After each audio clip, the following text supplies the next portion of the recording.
It's the next day, and I am back again at the dam, and I'm going to attempt to finish this painting that I started yesterday.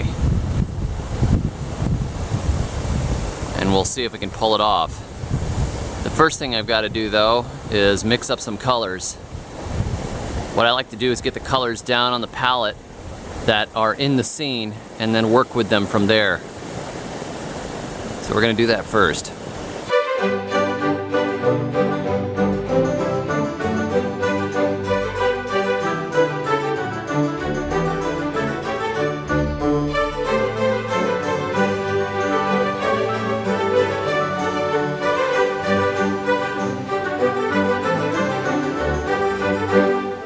This green is way too intense. So the way you kill that is you take some of its opposite. I'm experimenting, I don't normally use this green. And try to tone it down a little bit. And then you end up with sort of this muddy green. But a little bit of tone in there, and now we're starting to look at a good jungly green color. It's not too bad. Yeah, it's almost tolerable. Just don't like this green in general. I usually like to mix my own greens, but I have a cobalt blue, which I don't find to be quite as good as mixing ultramarine, which still makes kind of a muddy green, but you know, we do what we can. Now it's getting a little better, a little bit less like a thrift store find, a little bit more like the first draft of an actual painting. Been mixing up a nice batch of colors here and trying to match them to the jungle, which is difficult. The light keeps changing as I paint, but I have to get in that big flowery tree right there. Let's see if I can zoom in on it for you. Right there. I want to put that big flowery tree in, but yellow is one of those colors that easily gets subsumed by the other colors, so I'm going to touch it in there now that area is about half dry, and see if I can work it over.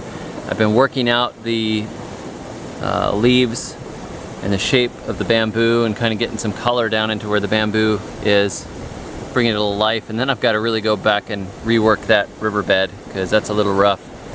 I like it at this stage because the paint texture starts to pop out and starts to get exciting and starts to look a little more alive, a little less sketchy. And it starts to become about the texture of the paint as well as the image you're painting. I'm gonna rework those papyrus down in the corner there too. I like where they are. Alright, better get back to painting, I'm gonna lose my light. Now it's got a little more strength to it. It's starting to look alive, the brush strokes are better, details are stronger, composition is a little better.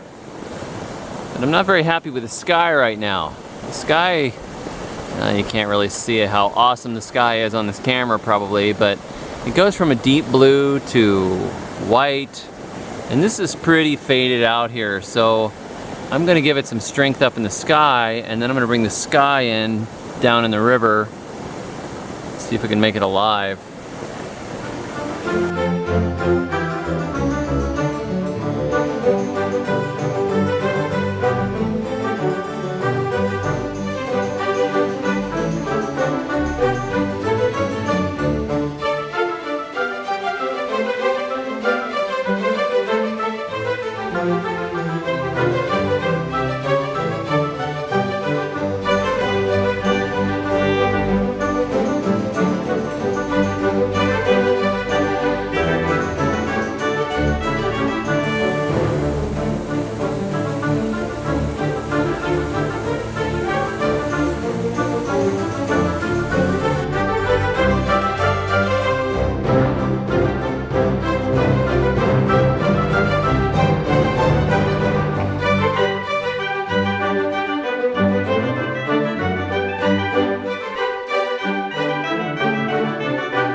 So there's the abstract.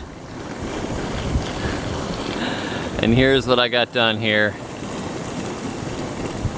Looks a lot more alive than it did when I started.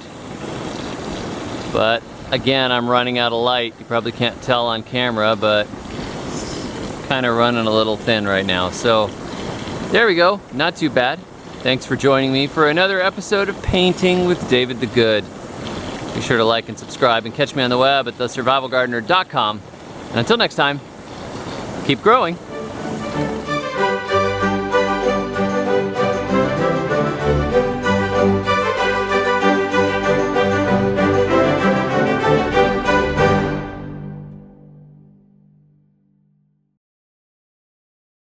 I've got to be careful that my painting does not turn into a watercolor